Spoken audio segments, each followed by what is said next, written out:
Chapter 177. To O.A. Olsen, Sunnyside, Corranbong, New South Wales, April 24, 1896.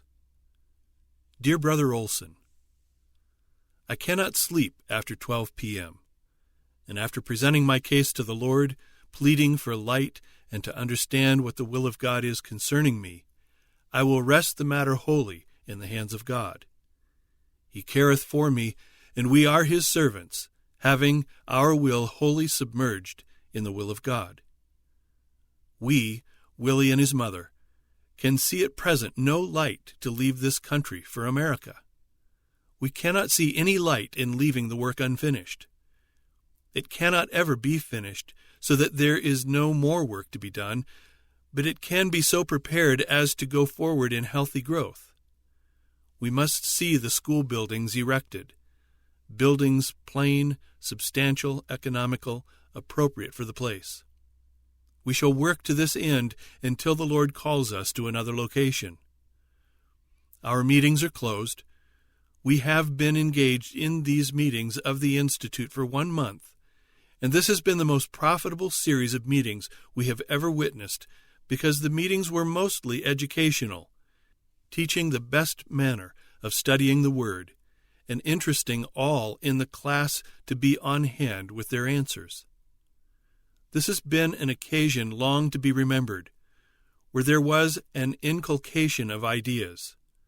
This has been a season of educating that has been represented to me for many years as the proper manner to teach Bible truth. There have been discourses given evenings and Sabbaths and Sundays for the benefit of the outsiders. There has been a decided interest awakened, similar to that which has attended camp meetings. It has been awakening the minds of those who have never had an opportunity to hear and understand the reasons for our faith. We are so glad for this opportunity to represent our faith in presenting Bible doctrines, that the people may know what we do believe. There are precious souls scattered all through this vicinity. They have humble houses, and they love the Lord, and some are walking in the light as far as they have light and truth presented to them. We expect to see some souls, even in Corranbong, take their position accepting the truth. There are several investigating and under deep conviction. There are quite a number of men, poor but intelligent. We see by faith the stamp of divinity upon the human children of God. We see those who have noble intellectual and moral powers. The Lord has need of them. Go work today in my vineyard. The Lord wants them to know themselves and to know God and Jesus Christ, whom he hath sent, and to find out the character of his fellow men, that they may do them good. The most are poor in this world's goods, and some are having a struggle with poverty. We think of Jesus, the Creator of all the worlds, and how he came into the world as a poor man. He had not where to lay his head. So poverty is no disgrace. Sin is a disgrace. And then in brackets it says, portion missing.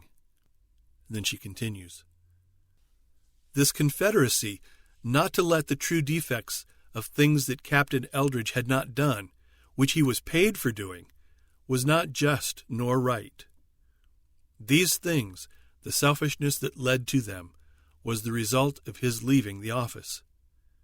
Had he taken the position which the Lord had given light upon as far back as Minneapolis, and acted in accordance with the light God had given, and come out clear from the malarious influence that there prevailed, he would not have become so clouded and confused upon the subject of the principles God has given to control matters in the office from its very first establishment.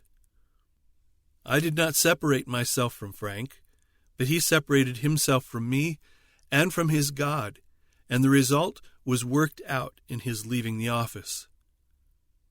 This course of selfishness was brought in through discarding the word of the Lord for human propositions, which had their origin in selfishness and duplicity. This matter is not as it should be now, and as it will appear before the universe of heaven, as entirely contrary to the example and character of the work of Christ. There needs to be a cleansing of the soul temple that has been and still is defiled. God will not be trifled with. A spirit is and has been at work to make of none effect the voice of reproof and warnings. Those whom we would suppose would not enter into this kind of work to evade the truth, and not to work the line in correct principles, are sowing seeds of doubt, and will reap the harvest. Facts are facts, and will appear thus in the judgment. The Old Testament contains the very principles specified by the voice of I Am in his education and discipline of the children of Israel.